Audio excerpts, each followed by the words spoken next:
On August 7, 2016, the custom water coaster named Verrückt, located at Schlitterbahn Kansas City, was operating as normally as it was capable of doing. Around noon, Raft B was loaded with 3 riders, 2 adults and 1 child, and sent down the record-breaking first drop. The raft shot down the first drop and climbed the second and final hill with great speed. Near the peak of the second hill, the raft became airborne, causing the 3 riders to strike the metal bars holding the netting for the ride at speeds in excess of 40 miles per hour. All 3 riders would be seriously injured, and the rider, who was a child, was killed. The slide was closed and an investigation into the incident began.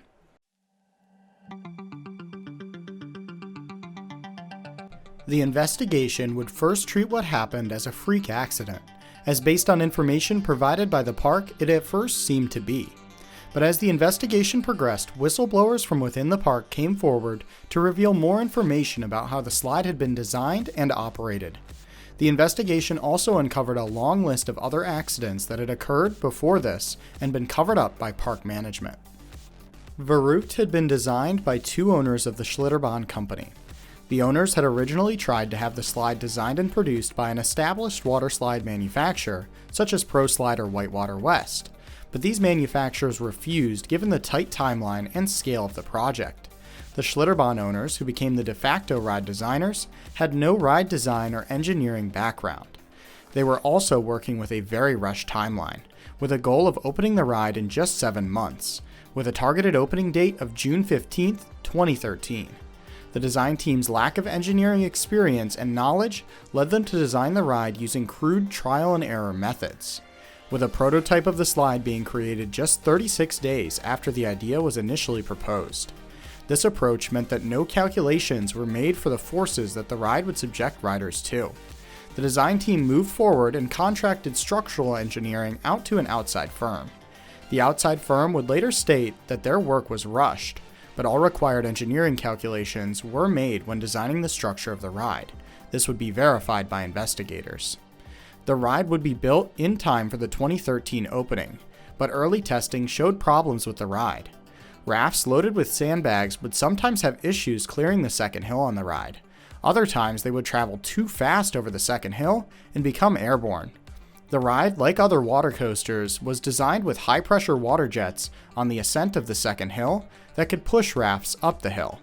Unlike other water coasters designed by established manufacturers, Verrückt was incapable of moderating this pressure for heavier or lighter rafts, instead spraying water at the same pressure for every raft. Early testing resulted in the addition of more water jets to ensure slow rafts would make the second hill, as well as the addition of a brake in the form of a rubber-like mat at the bottom of the first drop and at the start of the second hill. Even with these modifications, it was still found to result in too many rafts going airborne over the top of the second hill. So over the off-season from 2013 to 2014, the ride had its second hill reprofiled to be less steep. Testing in early 2014 showed promising results, with rafts going airborne with much less frequency. The designers of the ride, satisfied with the new design, added netting over the entire slide path in an attempt to keep riders from being ejected from the slide if a raft was to go airborne. With all the modifications complete, the designers spoke to an outside consultant for feedback about the ride's design. The consultant stated that the ride had a high risk of sending riders airborne and recommended a minimum age of 16. The designers ignored this recommendation and set a minimum age of 14. However, before the ride opened, the designers decided to forego this entirely and have no age minimum, with just a height requirement of 54 inches and a weight requirement for the whole raft between 400 and 550 pounds, with no single rider being allowed to be more than 300 pounds. The ride would have its 2014 opening delayed several times as further testing was performed. In early July 2014, the ride was tested with an accelerometer, which measured the G-forces riders were subjected to. The accelerometer data showed that riders would experience significant negative G-forces, especially on heavier rafts. Per ASTM requirements, the ride would need to be fitted with some kind of upstop mechanism to prevent the rafts themselves from lifting off the trough. The rafts would also need to be fitted with Class 4 restraints. The Velcro straps the rafts were currently fitted with were a Class 2 restraint, and so significant amounts of redesign would be needed to make the ride ASTM compliant. Additionally, the netting added late in the design did not pass the rider clearance envelope stipulated by ASTM. Luckily for the designers, there was no law at the time in Kansas requiring amusement rides to be compliant with ASTM standards. Just a week later, on July 8, 2014, the slide would be signed off by its manufacturer, the park's co-owners, that it was safe, operational, and ready for public use, provided it's used in accordance with the provided owner's manual. The owner's manual, written by the two owners, was severely lacking in detail and would end up contributing to the ride's rapid deterioration. Required maintenance procedures were only lightly covered, leaving much up to interpretation. The rafts were also problematic. The inflatable section of the raft was made by established waterslide raft manufacturer Xebec. However, seats and restraints added as part of an insert to the original raft provided by Xebec was designed by the same designers as the slide itself. The rafts would be labeled with letters attached to the aftermarket inserts. Raft B became known for running generally slightly faster than the other rafts for unknown reasons. The ride opened for all guests on July 10, 2014. The outside consultant would warn the designers on August 16, 2014, that the ride was still unfinished and unsafe, yet the slide remained in operation. The slide would suffer an increasing number of incidents each year it remained open, in part due to the lack of maintenance procedures outlined by the manual. Specifically, the manual did not set out any details for determining the proper operation of the mat brakes installed on the slide. It also did not stipulate when they needed to be inspected or replaced. As these brakes worked using friction, they would wear out over time. The ride would experience its first injury on August 31, 2014. The raft carrying a rider who was a minor in the front seat experienced rapid deceleration when entering the run-out pool. This caused the rider to slam their head forward and then back against the headrest. The rider sustained a concussion. The slide would close for the season shortly after this accident. The first Verrückt accident of 2015 would happen on June 16th. As an overspeed raft holding a former Schlitterbahn employee raced down the first drop, the Velcro restraint came undone. The former employee was thrown to the side at the bottom of the drop as they were unable to brace as the raft traveled over the break at the bottom of the slide. As the raft crested the second hill, the former employee claimed that their head came within inches of the metal support for the netting. The raft crashed down the final drop and hit the runout pool with so much speed that it crashed into the concrete wall at the end of the runout. The former employee sustained injuries to their head, neck, and back. They were taken to first aid where they met the park's operations director who the employee had worked with previously. They created an incident report for the accident, but the park operations director took the report after the former employee left first aid. The report was unable to be found again, even after all incident reports were subpoenaed after the final accident on the slide. On July 5, 2015, a minor was riding Verrückt after the slide had just reopened from a downtime. When the rider's raft hit the brake at the bottom of the first drop, their head was slammed into the seat back, causing them to temporarily go blind. The rider felt themselves get air on the top of the second hill, before having their head slammed into the seat back again on the second drop. The rider sustained a concussion.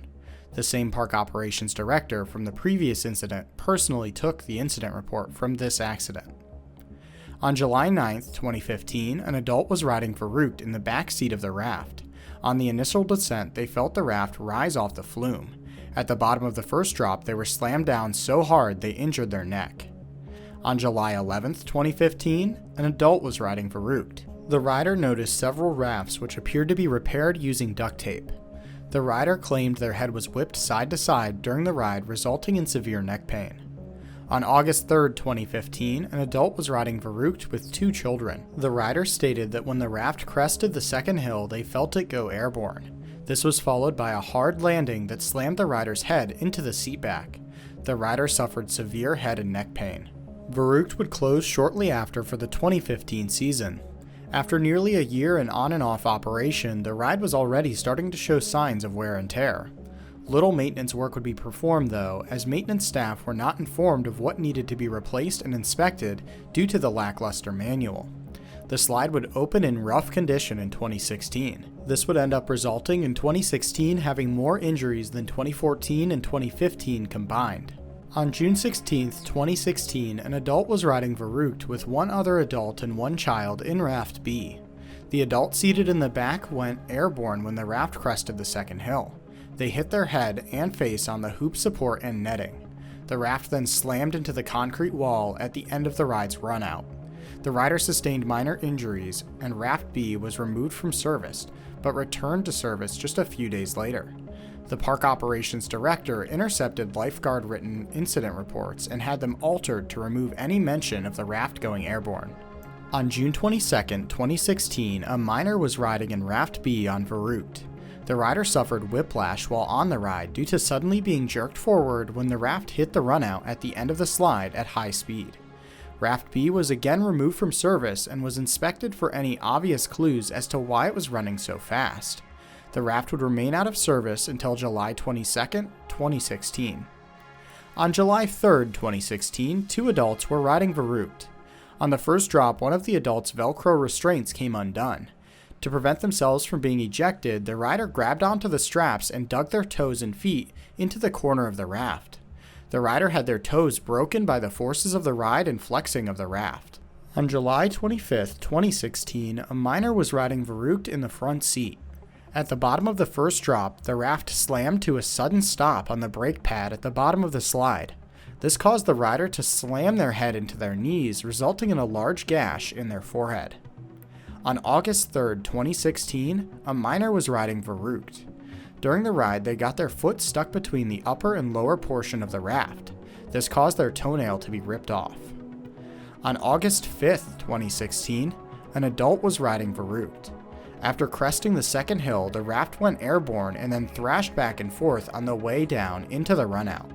The raft then crashed into the concrete wall at the end of the runout. The rider was diagnosed with herniated spinal discs as a result of the rough ride. This would be the final non-fatal accident on the slide. In 2016, there were a number of warning signs that the slide was not operating as intended.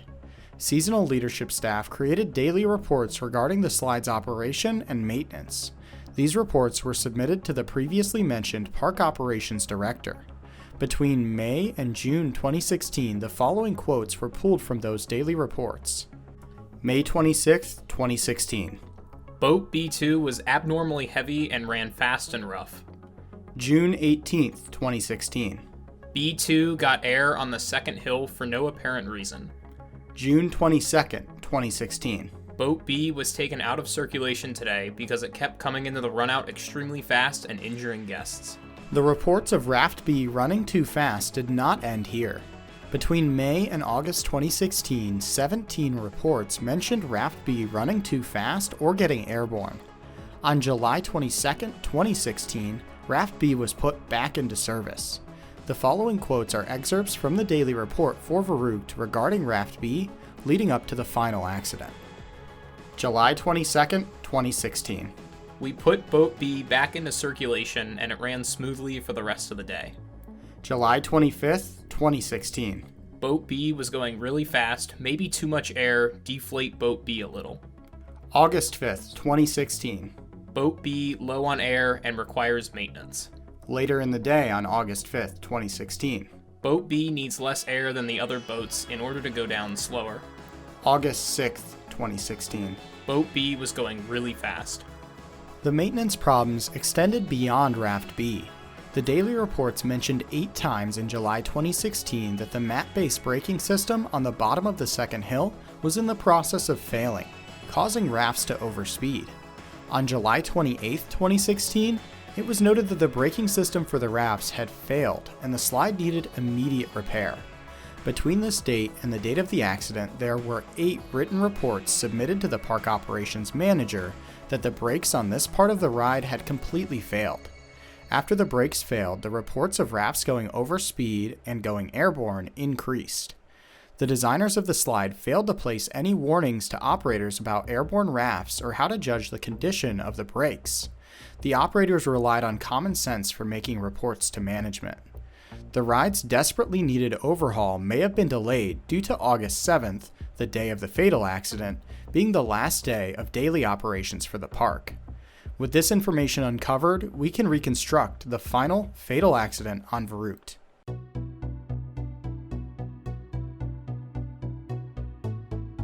On August 7, 2016, around noon, Verrückt was operating in a deteriorated state.